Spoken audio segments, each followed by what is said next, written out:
Le Japon est une superpuissance douce qui a exporté sa culture dans le monde entier. Mais il y a bien plus dans ce pays que la voiture que vous conduisez ou l'électronique que vous utilisez. Préparez-vous pour une visite qui vous emmènera dans des endroits comme le musée le plus étrange du monde, la seule ville où il y a plus de naissances que de décès, et l'adresse du citoyen le plus célèbre du pays. Fait numéro 50. Le Japon vient de doubler de taille en quelque sorte. Si vous y allez, vous visiterez probablement seulement l'une des principales îles, Hokkaido, Honshu, Shikoku, Kyushu et Okinawa. Mais il y en a beaucoup d'autres. La garde côtière japonaise pensait que le pays comptait plus de 6800 îles, mais un nouveau recensement en 2023 utilisant des technologies modernes en a révélé plus de 14 000. Le Japon a maintenant davantage de terres sur le même territoire.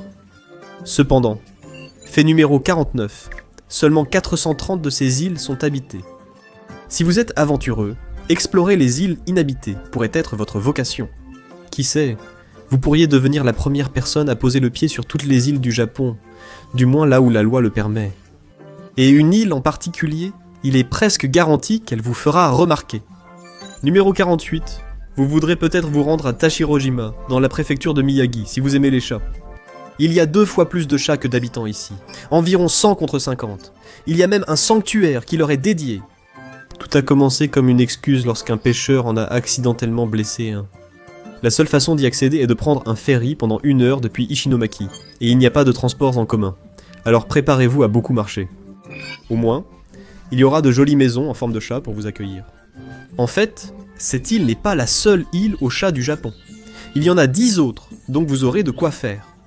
Heureusement, vos pauses toilettes pendant ce long voyage seront agréables car, fait numéro 47, le Japon prend ses salles de bain très au sérieux. Au Japon, les toilettes ne servent pas seulement à tirer la chasse, elles ont d'autres fonctions. Dans les toilettes publiques, vous trouverez un panneau de contrôle sur votre droite. Il vous permet d'activer des jets d'eau, de chauffer la lunette et d'écouter de la musique.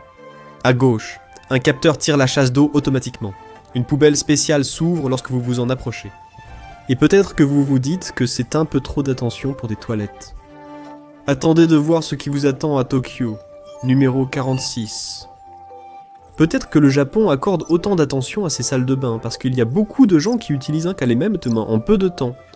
Le pays est presque 9 fois plus densément peuplé que les États-Unis, parce que 73% de son territoire est couvert de montagnes. Le relief accidenté rassemble la population avec une densité de 850,6 personnes par mile carré, contre 97,8 pour les États-Unis. Numéro 45. Personne au Japon ne vit à plus de 70 miles, soit 113 km, de la côte.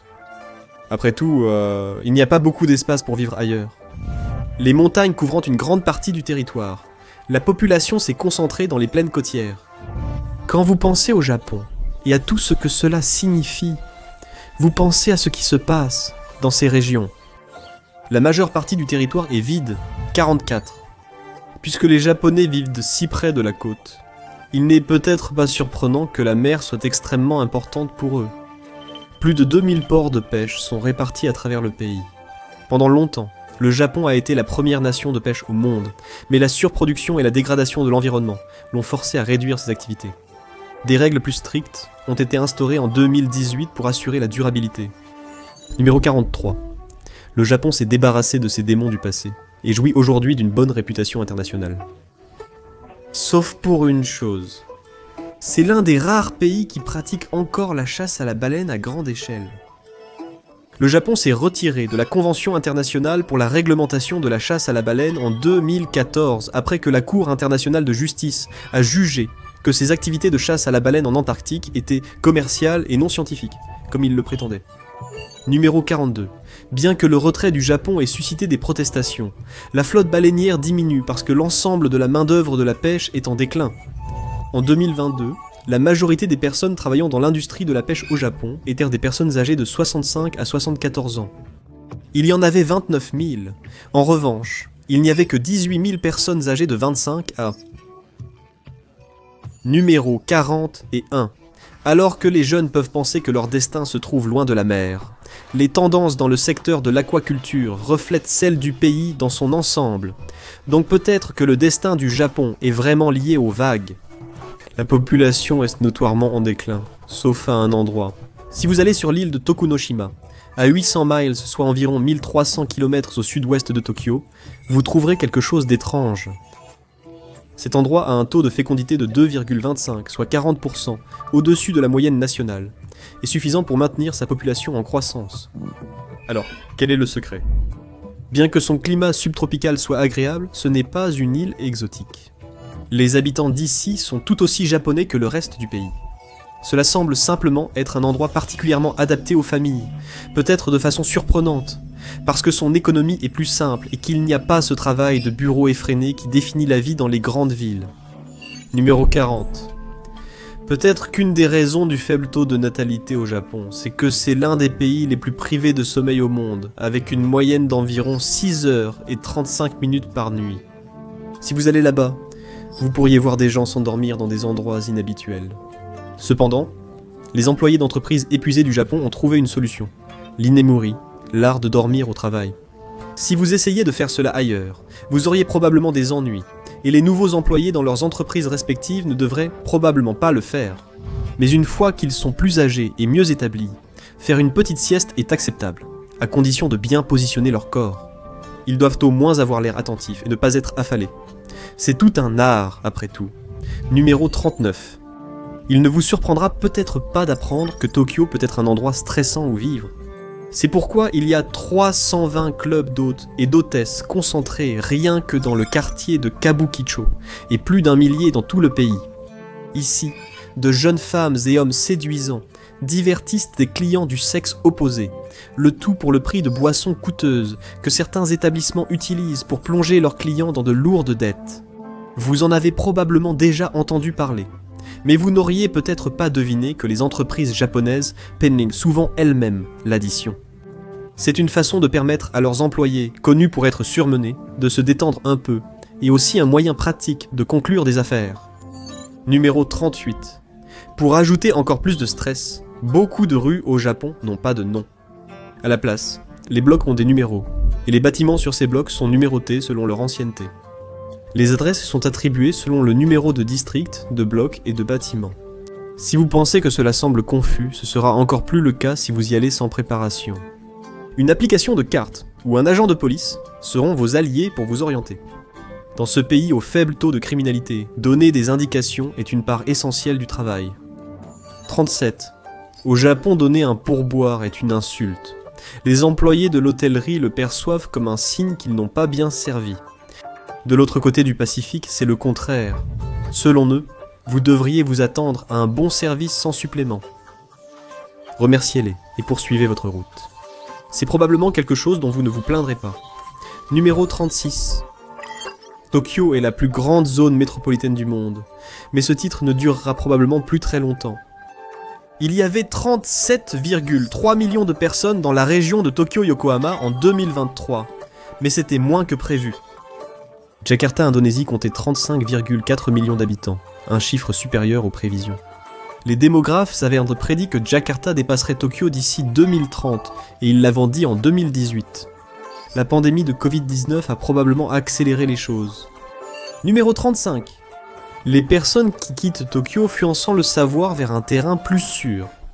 Elle subit en moyenne 2200 tremblements de terre par an. La plupart d'entre eux passent inaperçus car ils sont d'une magnitude inférieure à 2.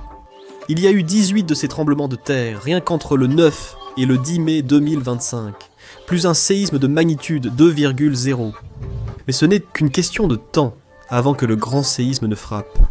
Le grand tremblement de terre du Kanto de 1923, qui a causé plus de 100 000 morts, a frappé en 1923 avec une magnitude de 7,9. 100 ans plus tard, le gouvernement japonais a prédit qu'il y aurait un autre séisme de magnitude 7 ou plus entre les années 2020 et les années 2050. Il suffit de ne pas être à Tokyo quand cela arrivera. Numéro 34. Il y a beaucoup de choses à visiter dans la ville d'ici là, y compris peut-être le musée le plus bizarre du monde. Allez dans le quartier d'Odaiba, au milieu de la baie de Tokyo. Vous y trouverez de nombreuses attractions, mais aucune n'est plus étrange que le musée Unko. Leur mission est de créer un espace amusant et interactif pour que des gens du monde entier partagent leur amour du caca.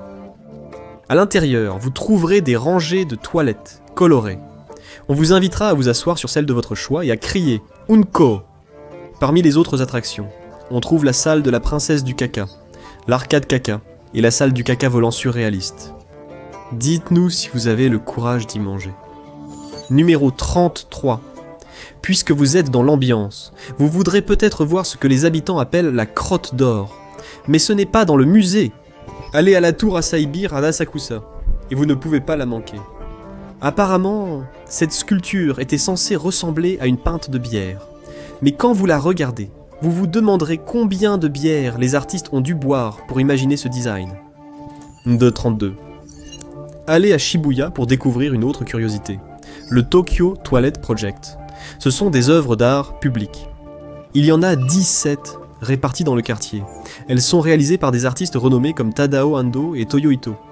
Vous pouvez trouver les plus célèbres dans le parc Yoyoki Fukamachi Mini et le parc communautaire Haruno Ogawa. La particularité remarquable de ces toilettes, c'est que les fenêtres en verre deviennent opaques lorsque la porte est verrouillée, vous préservant ainsi des regards indiscrets. Nous avons bien dit que le Japon prend ses toilettes très au sérieux. 31. Le Japon possède un autre musée insolite. Explorez Meguro à Tokyo et découvrez plus de 60 000 parasites. Rassurez-vous, ils sont en sûreté dans les vitrines du musée parasitologique de Meguro. Il y a 2 étages. Le premier présente des informations sur différents parasites, tandis que le second est consacré aux parasites humains et zoonotiques. Comme vous pouvez vous en douter, le musée fait partie d'un centre de recherche scientifique, et l'entrée est totalement gratuite, même si les dons sont les bienvenus. Une boutique de souvenirs est disponible pour acheter quelques articles. Numéro 30. Si vous cherchez quelque chose d'un peu moins graphique, vous pouvez aller dans un endroit qui rend hommage au passé tout en offrant un aperçu du futur. Au cœur de Shinjuku se trouve le restaurant Samouraï, autrefois appelé le restaurant robot. Pour un premier spectacle au prix de 7300 yens, vous assisterez à un spectacle décrit comme un cabaret high-tech, typiquement japonais. Il y a des combats sur scène entre des samouraïs et des femmes costumées, qui dansent au rythme des tambours taiko résonnants, sous des éclairs de lumière laser. Et oui, il y a probablement 1 ou 2 robots à découvrir. Des clients ont qualifié l'endroit de rêve et de révélateur. Numéro 29. Si vous cherchez un endroit unique où passer la nuit, pourquoi ne pas séjourner dans un hôtel étrange ? Non, littéralement, c'est le nom de la marque, Ena Hotels, Hôtels étranges. L'entreprise est connue pour avoir beaucoup de robots dans ses établissements, et pas seulement des robots humanoïdes. Il y a de véritables réceptionnistes robots dinosaures. Apparemment, les chapeaux de concierge sont à la mode pour les T-Rex au Japon, mais tous les robots ne fonctionnent pas si bien, ou du moins pas en 2019, lorsque l'entreprise a dû licencier la moitié de sa main-d'œuvre robotique au profit de remplaçants humains. Les petits assistants dans la chambre n'étaient pas assez intelligents pour répondre aux questions sur les commerces locaux. 28. Pour une ambiance plus naturelle, essayez le café Hood Hood à Shibuya. Vous avez probablement déjà vu des cafés à chats ou à chiens au Japon et dans le monde, mais celui-ci est spécial. Ces résidences sont de véritables chouettes. Il y en a de différentes espèces, et vous pouvez même les tenir avec un gant rembourré. Elles ne représentent aucun danger car élevées par des humains depuis l'éclosion. Numéro 27.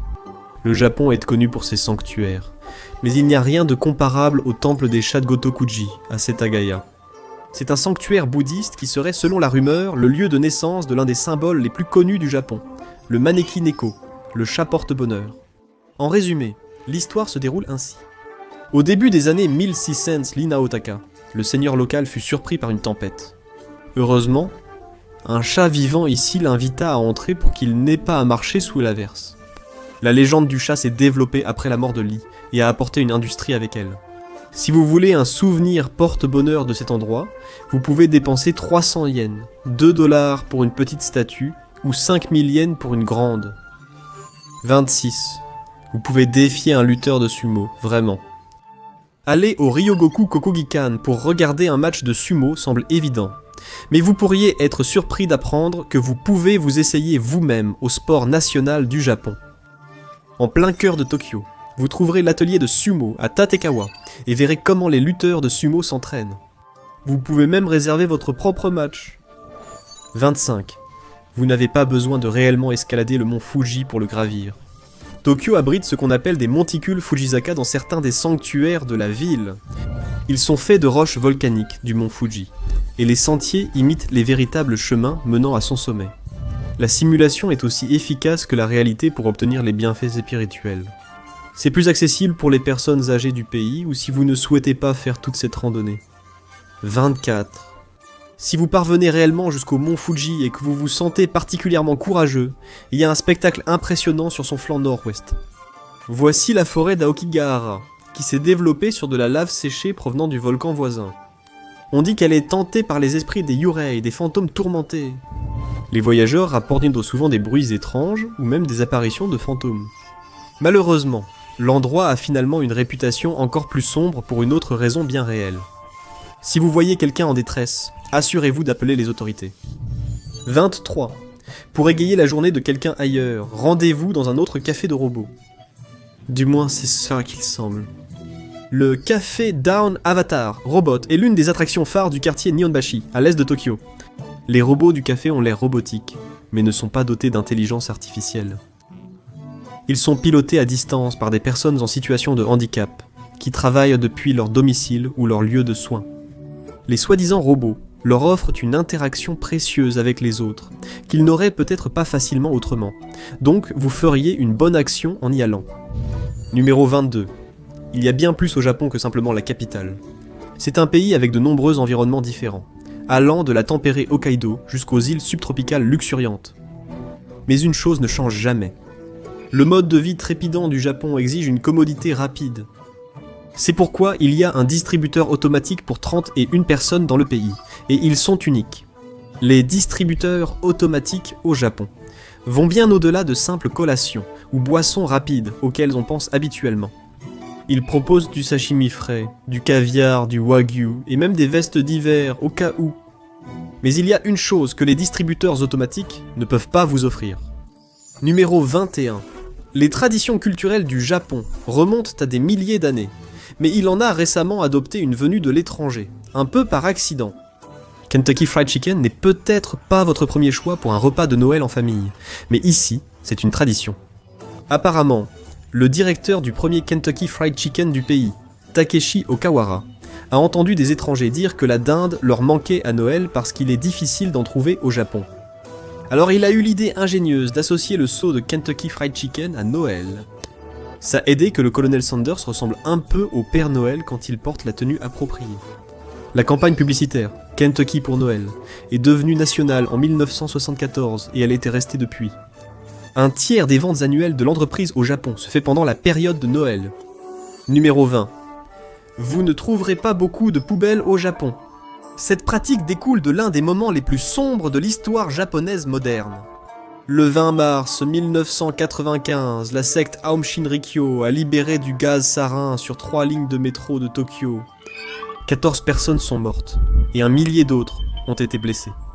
Les forces de l'ordre japonaises ont commencé à craindre la possibilité de nouvelles attaques, utilisant les poubelles publiques comme cachette, et les ont retirées. Si vous devez jeter quelque chose, cherchez le distributeur automatique le plus proche. C'est le seul endroit où vous en trouverez. Numéro 19. Le Japon est un pays moderne et animé, mais il y a une partie où le temps semble remonter en arrière. Plus ou moins. Direction Gifu pour une vie simplifiée au village folklorique de Ida. Il y a plus de 30 maisons construites entre le XVIIe et le XIXe siècle qui sont encore debout. C'est une capsule temporelle montrant à quoi ressemblait la vie sous le dernier shogunat, de la maison du chef du village jusqu'aux entrepôts. Il y a aussi un centre d'artisanat, où vous apprendrez à fabriquer des objets comme des tasses en céramique, des poupées locales appelées sarubobo, ou des carillons en verre à l'ancienne. Numéro 18. Nagano au Japon abrite une vallée de l'enfer. C'est le nom courant donné aux vallées, avec une activité volcanique. Mais dans ce cas, il ne s'agit que de vapeur, et cette vapeur crée un site que vous ne pouvez trouver qu'ici. Le parc aux singes de Jigokudani abrite une communauté de macaques japonais, appelés singes des neiges. Si vous voulez les voir à leur meilleur, venez ici entre décembre et mars. Les singes échappent au froid en se baignant dans les sources chaudes. Numéro 17. Si vous êtes à Nara, vous découvrirez un autre site animalier unique. Il y a plus de 1000 cerfs qui parcourent le parc de Nara. Ils sont si habitués aux gens que vous pouvez les nourrir et prendre des photos avec eux en toute sécurité. Mais ce n'est pas tout. Ils savent même s'incliner respectueusement lorsqu'on s'approche d'eux. Mais ne les taquinez pas avec de la nourriture. Si vous promettez quelque chose aux cerfs, tenez parole, c'est mieux pour tous. 16. Des voyageurs ont signalé des panneaux très inhabituels au Japon. Vous pourriez en trouver un qui dit de ne jamais utiliser votre smartphone en marchant. Un autre avertit que les adultes, avec des cigarettes allumées, ont tendance à les porter à la hauteur du visage d'un enfant. Et lorsque vous visitez le parc de Nara, vous ne pourrez pas manquer les panneaux qui vous avertissent de ne pas provoquer les cerfs. Ils peuvent essayer d'attraper vos sacs, donner des coups de pied, des coups de tête, ou même vous faire tomber par derrière si les choses tournent mal. Il existe des panneaux illustrés pour presque tout. Numéro 15. Si vous voulez toujours en faire un, si vous voulez toujours faire une visite animalière, remontez à Miyagi et allez 7 fois dans les montagnes. Pour 1000 yens, soit environ 7 $, vous pouvez aller au Zaokitsune-mura, le village des renards. Il y a environ une centaine de renards qui se promènent dans les rues. Les habitants les ont sauvés de situations désespérées et leur ont offert un refuge. Ouvrez une porte et vous pourriez trouver un fouineur à l'intérieur. Respectez les règles du village. Les renards sont habitués aux humains, mais restent sauvages. Respectez-le. Numéro 14. Rendez-vous sur l'île d'Okunoshima, dans la mer intérieure de Seto, et vous y trouverez une population d'animaux sauvages bien plus importante. Plus de 1000 lapins domestiques errent librement sur cette île, et ils s'approcheront de vous en grands groupes, espérant que vous ayez une friandise pour eux. Ils seraient apparemment les descendants d'un groupe de lapins, amenés sur l'île en 1971. Pourquoi ? Personne ne le sait vraiment. Mais cela pourrait être une façon de faire face à l'histoire plus sombre de l'île. C'est en fait la deuxième population de lapins sur Okunoshima. C'était autrefois un terrain d'essai pour les armes chimiques du Japon, et les lapins en étaient les sujets. Un musée dédié à cette histoire existe toujours, mais peu de touristes le visitent. Ils préfèrent évidemment les lapins plus mignons. Si vous y allez, apportez de la vraie nourriture pour lapins du continent. C'est le meilleur moyen de garder les lapins en bonne santé.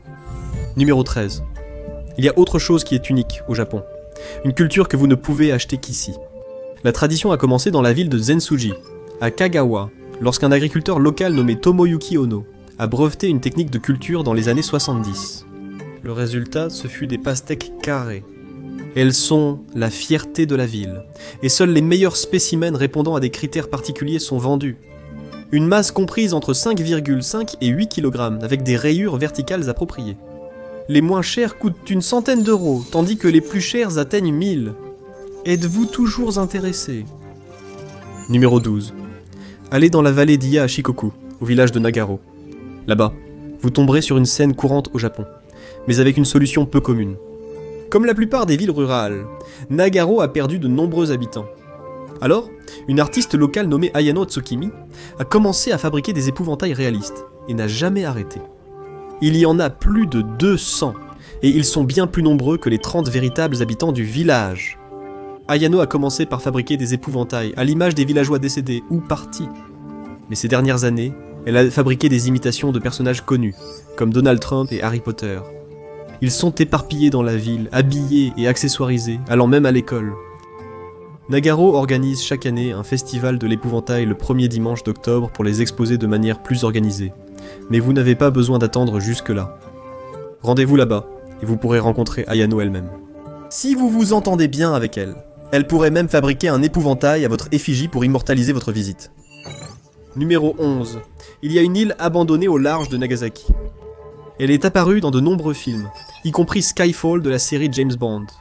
L'île Hashima était une station d'extraction de charbon exploitée par Mitsubishi, mais c'était un endroit difficile pour... Ils travaillaient dans la chaleur et une humidité de 95% due à l'air marin. Les fumées de charbon s'accrochaient à la peau des gens. Naturellement, peu de Japonais voulaient y travailler, même avec un salaire plus élevé. Alors l'Empire a forcé des prisonniers chinois et coréens à faire le travail pendant la Seconde Guerre mondiale. Après la fin des combats et la libération des prisonniers, l'île a connu un déclin et a été fermée en 1974. Aujourd'hui, c'est un site controversé du patrimoine mondial de l'Organisation des Nations Unies pour l'éducation, la science et la culture. Numéro 10. La mer intérieure abrite 4 îles désertes qui ont toujours été entourées de secrets, jusqu'à présent, en tout cas. Ce sont les îles Tomogashima au large de Wakayama, et il y a des rumeurs de trésors enfouis. Les pirates s'en servaient, comme base pour piller les navires traversant ces eaux importantes. Durant la Seconde Guerre mondiale, les dirigeants militaires japonais ont effacé les îles des cartes car ils y avaient construit une base pour protéger la mer. Malgré leur défaite, Les fortifications sont toujours là. Allez-y si vous êtes curieux de voir à quoi ressemblait la vie des soldats. Mais vous avez tout autant de chances d'y croiser des cosplayers. Ils vous diront que les forts de l'île ressemblent au château dans le ciel de Studio Ghibli. Alors ils s'y rendent habillés en conséquence pour rendre hommage. Numéro 9. Les États-Unis ont vaincu le Japon pendant la Seconde Guerre mondiale, et ils y ont plus de soldats que dans n'importe quel autre pays étranger. Il y a 120 bases qui accueillent environ 60 000 soldats. Avec la Chine et la Corée du Nord à proximité, le Japon est essentiel pour la sécurité avancée de l'Amérique. Les bases ont été controversées par le passé, mais avec la garde côtière chinoise qui harcèle les pêcheurs et de nombreux emplois soutenant leur infrastructure, les tensions entre l'armée américaine et les habitants semblent diminuer ces derniers temps. Numéro 8. Chaque juillet, Furano sur Hokkaido organise un festival annuel du nombril. En effet, Furano se situe précisément au centre de Hokkaido, tel un nombril au milieu du corps. Les habitants ont répondu avec un festival où ils peignent leur corps, avec des motifs étonnamment artistiques centrés sur le nombril. Ensuite, ils dansent dans les rues. Numéro 7. Loin au sud, des esprits errent sur l'île de Miyakojima, dans la préfecture d'Okinawa, au début du mois d'octobre. En réalité, des hommes se déguisent ainsi avec des branches, feuilles et boue. Les habitants croient que les maisons et les enfants éclaboussés de boue par ces divinités costumées auront de la chance. Ils vous poursuivront même pour s'assurer que vous partagiez cette bonne fortune. Sixièmement, chaque 16 décembre, le Japon célèbre son festival Shukatsu, ce qui signifie qu'il est temps de se préparer à sa fin. La soi-disant industrie de la faim au Japon organise des ateliers et des événements sur la mort, et ce qui se passe après la faim. Les participants apprennent à préparer le corps du défunt, à se préparer psychologiquement, et même à s'allonger dans des cercueils scellés. Ils offrent aussi du maquillage et de la coiffure. Vous vous sentez d'humeur festive. Si celle-ci ne vous convient pas, heureusement, il y a une autre option à peu près au même moment. Numéro 5. Chaque troisième dimanche de décembre, au pied du mont Atago, vous pouvez assister au festival annuel Aakutai Matsuri du Japon. Pendant les festivités, 13 prêtres déguisés en esprits maléfiques appelés Tengu tentent de faire des offrandes à 16 petits sanctuaires, gravissant progressivement la montagne. Les spectateurs sont encouragés à les insulter verbalement, autant qu'ils le peuvent, et à rivaliser pour voler leurs offrandes. Ceux qui ramènent leurs offrandes chez eux seront bénis de bonne fortune, mais n'essayez pas de les voler pendant que les prêtres prient. Ils sont alors autorisés à vous battre avec des bâtons en bambou. Numéro 4. Il y a des saveurs au Japon que vous ne trouverez nulle part ailleurs. Bière aromatisée au wasabi, chips de pommes de terre enrobées de chocolat, soda à l'anguille faite avec de l'extrait d'anguille véritable, glace au goût de maïs ou de fromage, et Kit Kat à la pomme de terre au four ne sont que quelques-unes des choses que vous trouverez ici. On pourrait croire que c'est uniquement au Japon, et pour cause, mais abordez-les l'esprit ouvert. Vous pourriez découvrir une perle rare. Numéro 3. Le Japon compte de nombreuses îles, mais il y en a une où vous ne pourrez pas aller, surtout si vous êtes une femme. En face de la ville de Munakata, dans la préfecture de Fukuoka, se trouve Okinoshima. C'est un site du patrimoine mondial de l'Organisation des Nations Unies pour l'éducation, la science et la culture sacrée dans le shintoïsme. Sa seule population humaine est composée d'environ 200 prêtres shintoïstes, tous des hommes, qui restent pour des périodes de 10 jours et veillent attentivement à ce que personne d'autre ne pose le pied sur cette terre. Ils ne peuvent cependant pas empêcher l'entrée des oiseaux. Les organisations internationales de conservation des oiseaux considèrent l'île comme importante, car elle sert de lieu de reproduction à plusieurs espèces d'oiseaux japonaises menacées. Numéro 2. Le Japon possède un système ferroviaire de renommée mondiale qui rend les déplacements rapides et faciles. Et il y a beaucoup de trains à thème parmi lesquels choisir. Si vous vous dirigez vers l'ouest, pourquoi ne pas monter à bord du Genbi Shinkansen, où vous serez entouré d'œuvres d'art inspirées par les paysages de Niigata. Pendant ce temps, Fukushima propose un train à grande vitesse décoré de toute l'histoire culturelle du Japon, avec des bains de pieds pour vous détendre. Il existe même des trains inspirés par Pokémon. Faites le bon choix. Et enfin, numéro 1. Godzilla est un citoyen officiel du Japon, et ce depuis le 9 avril 2015. Sa résidence légale se trouve à Shinjuku, Kabukicho, 1191. Oui, il est vraiment là. Faites un voyage à Tokyo et vous pouvez le voir dominer le bâtiment Toho. Le maire de l'époque, Kenichi Yoshizumi, a remis une écharpe à Godzilla et l'a chargé d'être un ambassadeur pour les industries du divertissement et du tourisme du pays. Pas d'informations actuellement sur les impôts de ce citoyen. Merci de m'avoir rejoint aujourd'hui. J'espère que vous avez apprécié la vidéo, et si vous voulez voir plus de vidéos comme celle-ci, pensez à vous abonner et à activer les notifications. Cela fait une réelle différence. Merci encore. À la prochaine sur MatPack.